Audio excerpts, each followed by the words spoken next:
आप देख रहे हैं लीड इंडिया टीवी न्यूज। सुबह से अब तक की खास खबरें न्यूज अपडेट में।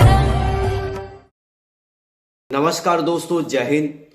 मैं आपका साहिल श्रीवास्तव, लीड इंडिया टीवी से।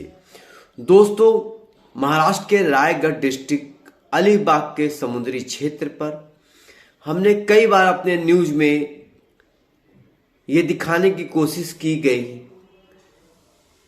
कि इस समुद्री क्षेत्र पर शिप के द्वारा स्मगलिंग की जा रही है। कई बार हमने शिप की जो पकड़े गए शिप हैं उसकी न्यूज बनाई, आप तक इस सच्चाई को बताने की कोशिश की है। ये आश्चर्य की बात है कि हर बार की तरह इस बार भी शिप को पकड़ा गया और उस शिप में इस बार जो है $30,000 तक की विदेशी करेंसी को पकड़ा गया है। उसी तरह पिछली बार की तरह पुलिस प्रशासन ने और कोस्टल गार्ड, समुद्री पुलिस इन शिप को पकड़ती है और फिर इनका आपस में किस तरीके का लेन देन होता है, ये शिप छोड़ दिए जाते हैं, इन अपराधियों को छोड़ दिया जाता है। इस विश्लेषण पर हमने कई बार सोचा कि भारत में जो पिछली बार 26/11 की जो आतंकवादी कार्रवाई हुई थी उसमें भी आतंकवादियों ने समुद्र का रास्ता ही अपनाया था। इस समुद्र के रास्ते डीजल माफिया इन नाव के माध्यम से, समुद्री नाव के माध्यम से हथियारों का और विदेशी करेंसी का भारत में लाने का क्या अर्थ है? सीधा सा अर्थ है कि इलेक्शन आ रहा है, चुनाव के समय इसका दुरुपयोग किया जाए और भारत में आतंकवादी कार्रवाई को अंजाम दिया जाए। यह भी देखना बड़ा अजीब होता है कि पुलिस प्रशासन इन अपराधियों को पकड़ती है और फिर इन्हें छोड़ देती है। आखिर क्यों छोड़ देती है इन अपराधियों को? क्या रायगढ़ पुलिस, अलीबाग की पुलिस, जो समुद्री क्षेत्र जिनका धर्म है, जिनका कर्तव्य है देश की सुरक्षा के लिए 24 घंटे निरंतर काम करना, या तो उनके बड़े आला अधिकारी पैसे के लेन देन में इन शिप को छोड़ देते हैं? आखिर क्यों?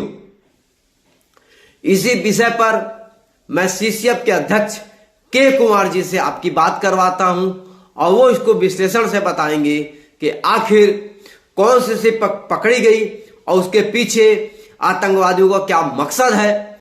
नमस्कार, मैं के कुमार आज फिर आपका ध्यान इस बात के लिए ले जाना चाहता हूं कि हम लोग बहुत दिनों से समुद्र में माफियाओं के खिलाफ आंदोलन छेड़ा है, उनके खिलाफ मुहिम चलाई है ताकि ये समुद्र के स्मगलर जो देश की सुरक्षा के लिए खतरा है उन्हें जल्दी से जल्दी खत्म की जाए।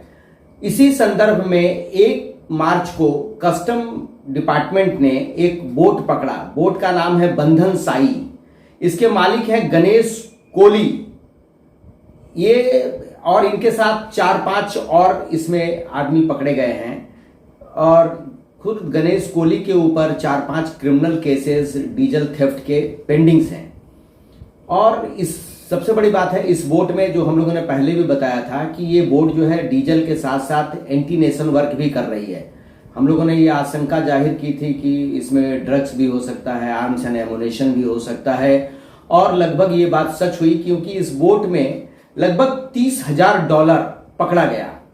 अब सवाल ये होता है कि ये डॉलर से किस चीज को डील कर रहे थे? समुद्र में जो फिशिंग बोट होती है उनको डॉलर की कोई जरूरत नहीं होती, वो मछली मारते हैं और मार करके लाके बेचते हैं। इसी संदर्भ में ये पकड़ी गई है हाई सीज में रायगढ़ डिस्ट्रिक्ट में, जो पहले से ही बदनाम डिस्ट्रिक्ट है इस मामले में। इसमें मेन वर्क लोग जो करते हैं उसमें कुछ है, एक कड़िया उर्फ दिनेश गायकवाड़ नाम है उसका। दूसरी बात, ये कड़िया जो है ये बड़ा मजा हुआ डीजल माफिया है, ये पालघर में भी कुछ दिन से एक्टिव था। और उसके बाद कुणाल मात्रे हैं, लक्ष्मण वाल्मीकि उर्फ चेता इसमें है। और सबसे बड़ी बात है कि कुछ दिन पहले आप लोगों ने सुना होगा, कुछ साल पहले, कि एक चांद मदार है जिसका मर्डर कर दिया गया था, उसका भाई अनवर मदार इसमें बड़ा एक्टिव रोल प्ले कर रहा है। इसके फॉरेन कनेक्शंस भी हैं। और इनके छोटे भाई, ये अनवर मदार का काम क्या है कि ये सारे इस तरह के स्मगलर्स हैं, इनको कस्टम्स डिपार्टमेंट का प्रोटेक्शन दिलाने का काम करता है। इनके कस्टम डिपार्टमेंट के कुछ अधिकारियों से भी बड़े अच्छे साठगांठ है। चांद मदार का एक बेटा भी है जिसका नाम है नदीम, जो सेटलमेंट करता है और सारे लोगों के सामने व्हाइट कॉलर बन करके इनके बीच डील करता है। और जो मरीन प्रिवेंटिव डिपार्टमेंट है, उस डिपार्टमेंट के अधिकारी हैं जो इस धरपकड़ में, मतलब ये जो बोट पकड़ी गई है उसी डिपार्टमेंट के एक बड़े अधिकारी हैं, उनके साथ इनका खास संबंध बना हुआ है। अगर इनके कॉल डिटेल्स निकाले जाएं और उस अधिकारी के डिटेल्स निकाले जाएं तो ये पता चल जाएगा। तो मेरा आप लोगों से फिर से ये है, जो भी इस वीडियो को देख रहे हैं, देश के प्रधानमंत्री हो, हमारे राज्य के मुख्यमंत्री हो, इन सारे टेररिस्टों पे, डीजल माफियाओं पे कड़ी से कड़ी कार्रवाई की जाए। जय हिंद, जय भारत। आप इसी तरह से हमारे न्यूज चैनल को, लीड इंडिया टीवी को देखते रहिए। हम जब तक कि समुद्री